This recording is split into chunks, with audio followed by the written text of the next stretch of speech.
Very good morning, students.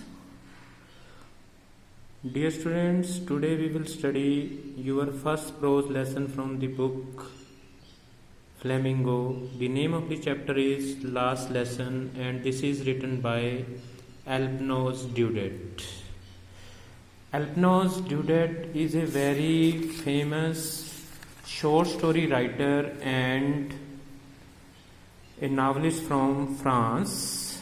He is a French novelist and short story writer. Coming to this chapter, actually this story is a wartime story. युद्ध की कहानी है. The war between Franco-Prussian War. This war was fought in 1870 to 1871. ये एक युद्ध के समय की कहानी है, वॉर टाइम स्टोरी है. फ्रैंको पर्सियन वॉर, जो कि जर्मनी वर्सेस फ्रांस, ये युद्ध है, ये जर्मनी और फ्रांस के बीच में हुआ था, जिसमें जर्मनी एक साइड था और दूसरी साइड है वो फ्रांस, पोलैंड और ऑस्ट्रिया जैसे देश थे, जिसको पर्सियंस के नाम से, तीनों देशों को पर्सियंस कहा जाता था.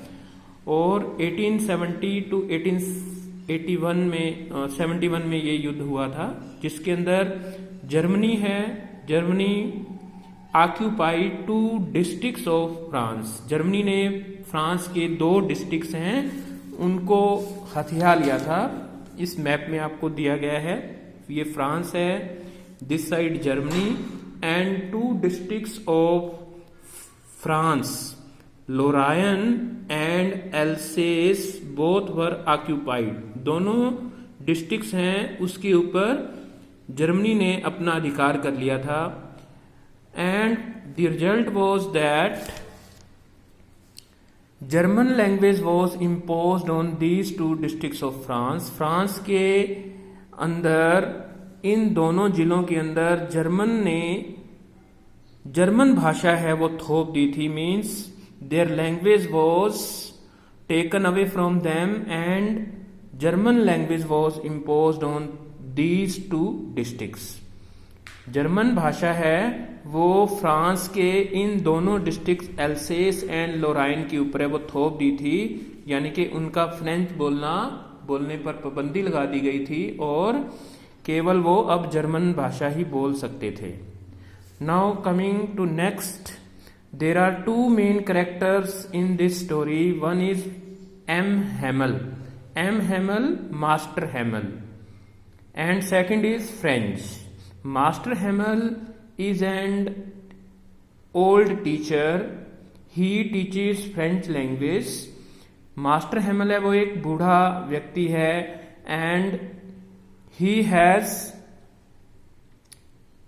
had been teaching since last 40 years in that districts of France, that is Alsace and Lorraine, and he is veering on and he is going to teach his last lesson. वो अपना अंतिम लेसन डिलीवर कर रहा है, अंतिम पाठ पढ़ाना चाहता है वहां पर, और वो 40 साल से वहां पढ़ा रहा है. ही इज डेडिकेटेड टीचर, वो बड़ा समर्पित अध्यापक है. And he is in a very serious mood on his last day.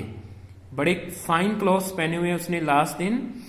Second main character is French is actually the narrator of the story. He is a student of master Hamel. वो master Hemal का student है और वो एक तरह से France से belong करता है. And French is their mother tongue. French भाषा उनकी मदर टंग है, अपनी मातृभाषा है. He is negligent. He is a negligent child. ठीक है, he neglects his own language. He does not want to learn his mother tongue. वो अपनी मातृभाषा भी नहीं पढ़ना चाहते. Actually this was the problem with all the people of Alsace and Lorraine, that they were not interested in learning their own language. वो अपनी भाषा सीखना ही नहीं चाहते थे. And on the last day, French has to learn rules of participles. उसको rules of participles याद करके आने चाहिए थे, but French didn't know a single words of participles. ठीक है, पार्टिसिपल्स इंग्लिश में भी होते हैं, present participle, past participle and perfect participles. He didn't know even a single word of participles. ये टॉपिक उसको लर्न करने के लिए दिया गया है, लेकिन उसको नहीं पता। Now coming to the story, now class is there, master Hamel has to teach his last lesson because now onward German would be taught in the schools of Alsace and Lorraine। Master Hamel ने अपना अंतिम lesson पढ़ाना है और आखिरी lecture है वो deliver कर रहा है, आखिरी पार्ट पढ़ा रहा है। और there are many villagers also sitting in the classroom. Okay, it is very very peaceful atmosphere in the class, and French come late in the class. French thought that Master Hamel will rebuke him, but he didn't say a single word. Then everybody was listening carefully. The postmaster and the mayor were also sitting in the class in order to pay respect to Master Hamel, and Master Hamel teaches them that the people must love there mother tongue. People must love there mother टंग। लोगों को अपनी मातृभाषा जरूर सीखनी चाहिए। And it is a की to their prison. ये उनकी एक प्रकार से कैद खाने की ही चाबी है। French language is the most logical language of the world. People must learn it, and if the people will learn it then they will get freedom also sooner or letter.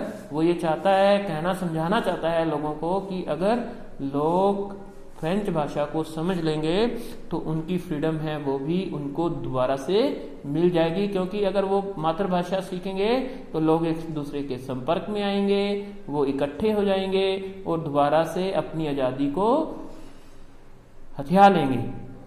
और लास्ट में master Hamel takes a piece of chalk and he writes on the blackboard vive la France, जिसका मतलब होता है France जिंदाबाद। और वो class को डिसमिस कर देता है और उसको वहां से जाना होता है। और वहां पर जर्मन भाषा है वो आगे से सिखाई जानी शुरू कर दी जाती है। तो this is your story.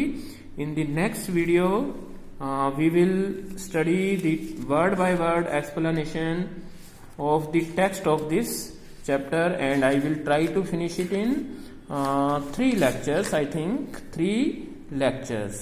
Thank you so much.